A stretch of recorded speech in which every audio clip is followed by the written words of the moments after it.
The episode was supposed to be lighthearted. Justin Timberlake had agreed to appear on the Clarkson show to promote his upcoming tours and talk about new music. But from the moment he walked on stage, viewers noticed the tension in his eyes. Kelly greeted him with her signature warmth, but Justin's responses were unusually curt. It wasn't long before the vibe turned from playful to painfully awkward. As they discussed fame and the pressures of reinvention, Kelly asked what seemed like an innocent question. Do you ever feel misunderstood by the people closest to you? Justin paused. His smile dropped. The air shifted. At first, he tried to brush it off with a joke. Who doesn't? But Kelly, perhaps sensing something deeper, pushed further. I mean, after all the headlines over the years with Britney, Janet, the documentaries, did that change how you saw yourself? The audience grew silent. Justin stared at her, visibly uncomfortable. Wow, he said slowly. I thought we were talking about the music. Kelly held her ground. We are, but your music has always come with a story. The tension cracked, and the mood on set spiraled fast. Justin's tone sharpened. Look, I didn't come here for a therapy session. I came here to talk about my work, not to be interrogated. Kelly blinked, taken aback. I wasn't trying to interrogate you, she replied calmly, but the public sees you as more than just a performer. These are real conversations people are having. The crowd didn't know whether to clap or stay quiet. Justin shifted in his seat, jaw tight, clearly battling whether to respond or walk. Cameras captured every breath, every twitch. Then came the breaking point. Kelly gently said, a lot of people who admired you feel hurt, not because of gossip, but because they looked up to you. Don't you think those people deserve clarity? Justin's face flushed. Do they? He snapped. Or do they just want someone to blame when the story gets messy? It was harsh, defensive, unfiltered. Kelly's expression turned solemn. Maybe they just wanted you to care. That line hit like a hammer. Without saying another word, Justin unclipped his mic, stood up, and walked off the set. The room was stunned. Producers scrambled. The show quickly cut to a commercial break. But the damage was done. Within minutes, the walk-off went viral. Social media erupted with hashtags like #JustinWalksOut and #KellyKeepsItReal. Fans were divided, some defending Justin, others applauding Kelly for holding him accountable. The segment was replayed, dissected, and analyzed across platforms. TikTok flooded with edits, each frame slowed to capture the exact moment Justin's composure cracked. It wasn't just a talk show moment, it was a cultural flashpoint. Behind the scenes, Kelly reportedly stayed calm, but deeply shaken. Sources close to the production revealed she never intended for the conversation to take that turn, but also refused to apologize for asking honest questions. It's a talk show, she was overheard saying, not a PR shield. Justin's team issued no immediate statement. The silence only fueled speculation. Was he finally unraveling from years of media scrutiny? Or had Kelly struck a nerve too close to home? By the end of the day, Justin posted a vague tweet. Not everything needs to be said on a couch. Respect to Kelly, but I stand by my boundaries. That only made things worse. Critics accused him of deflecting. Fans brought up old controversies, questioning how much he'd really grown. Meanwhile, Kelly's show saw a spike in ratings, not because of the drama, but because people sensed authenticity. In a world of polished interviews, this one felt painfully, beautifully real. Other celebrities chimed in subtly. Janet Jackson liked a tweet supporting Kelly. Britney Spears posted a cryptic Instagram story with just one word: closure. Journalists began revisiting past interviews with Justin, looking for patterns.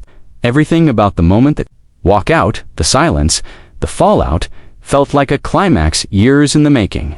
She returned to work the next day with grace, telling her audience, sometimes the hardest conversations are the ones worth having. In the weeks that followed, Kelly was praised for her poise, while Justin disappeared from public appearances.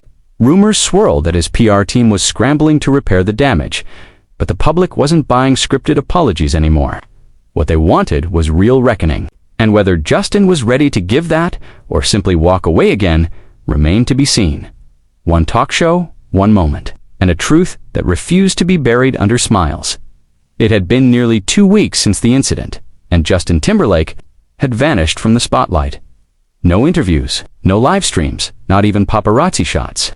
The silence was deafening, especially in an age where public figures are expected to address controversy within hours.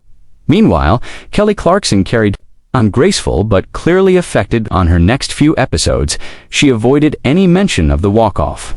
But fans noticed her energy had shifted. She smiled, but the sparkle wasn't fully there. And then, without warning, Justin's team announced an exclusive sit-down.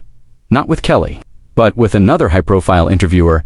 The announcement came via a dramatic teaser trailer, dim lighting, slow piano music, and Justin's voice saying, "I've made mistakes, but I'm not the villain you think I am."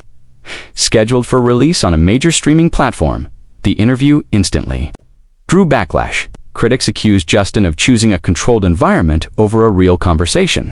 Why not return to Kelly's show? Headlines asked. Why dodge the woman who asked the real questions? Twitter turned ruthless. Even Justin's longtime fans were divided. Some hopeful for growth, others exhausted by the same old pattern. The interview dropped, and for an hour, Justin walked a tightrope. He spoke about fame, pressure, and misunderstood moments. He did not apologize to Kelly directly, but did acknowledge that he'd reacted emotionally and wished he'd handled things differently. To some, it was an attempt at sincerity. To others, it was PR varnish. What stood out most was a comment he made mid-interview. When someone brings up your past, like it's their right, it feels like they're setting you up, not helping you heal. Many took that as a thinly veiled jab at Kelly. The backlash reignited. Kelly stayed silent until the very next day, when she opened her show with a piano performance, a stripped-down version of Aretha Franklin's Respect. It wasn't subtle. The message was clear. No words were spoken about Justin directly, but the timing couldn't have been more perfect. The audience gave her a standing ovation. Clips went viral. Celebs reposted. Fans flooded her DMs with support. Meanwhile, Justin's interview was losing credibility fast. Comment sections were flooded with the same phrase. This isn't healing, it's hiding. Then, in a twist no one saw coming, the Kelly Clarkson show invited Justin back publicly. During a segment about reconciliation and accountability, Kelly looked into the camera and said, "The door's open if you ever want a real conversation." It was bold, it was public, and it put the ball entirely in Justin's court. Suddenly, every media outlet wanted to know, would he take it? Could he face her again? And more importantly, was he ready to speak like a man, not a brand? Days passed, then weeks. Justin said nothing, but quietly, behind the scenes, sources whispered that he was shaken, not by the backlash, but by Kelly's dignity. One producer told a tabloid he thought she'd retaliate. Instead, she rose, and he wasn't ready for that. Finally, Justin's rep released a statement confirming Justin is in talks to return to the Kelly Clarkson show. He respects Kelly and wants to have the honest conversation they never finished. The internet froze. This wasn't just about drama anymore. It was about redemption. The reunion was scheduled in secret, taped under tight security, and promoted only hours before airing. The world tuned in. Justin entered the stage quietly. No music, no jokes. Kelly greeted him with the same warmth she always had, but now there was steel behind her smile. They sat down, and the room held its breath. Justin spoke first. Walked out because I didn't want to face the truth, and I owe you and your audience more than that. Kelly nodded slowly, letting him talk. What followed was a raw, uncomfortable, yet deeply human conversation. Justin spoke about fame at 15, the burden of image, and how he had confused survival with silence. Kelly pushed him not cruelly, but courageously. She asked what he'd learned, what he regretted, what he still avoided. He answered everything. No handlers, no cuts, just truth.